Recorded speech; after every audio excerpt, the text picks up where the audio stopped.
ಶಿಡ್ಲಘಟ್ಟ ನಗರದ ಮೂಲ ರಸ್ತೆಯಲ್ಲಿ ರಾತ್ರಿ 9:30 ಭೀಕರ ಅಪಘಾತವಾಗಿರುತ್ತದೆ.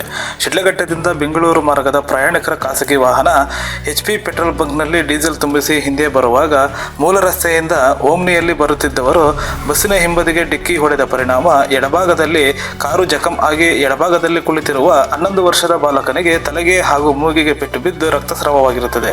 ಕಾರು ಚಲಾಯಿಸುತ್ತಿರುವವರಿಗೆ ಸಣ್ಣ ಪುಟ್ಟ ಗಾಯಗಳಾಗಿದ್ದು ಅವರನ್ನು ಕೂಡಲೇ ಆಸ್ಪತ್ರೆಗೆ ಕರೆದೊಯ್ಯಲಾಗಿರುತ್ತದೆ. ಪ್ರಯಾಣಿಕರ ಖಾಸಗಿ ವಾಹನವನ್ನು ಪೊಲೀಸರು ವಶಕ್ಕೆ ಪಡೆದು ಮುಂದಿನ ಕ್ರಮ ವಹಿಸಲಿದ್ದಾರೆ.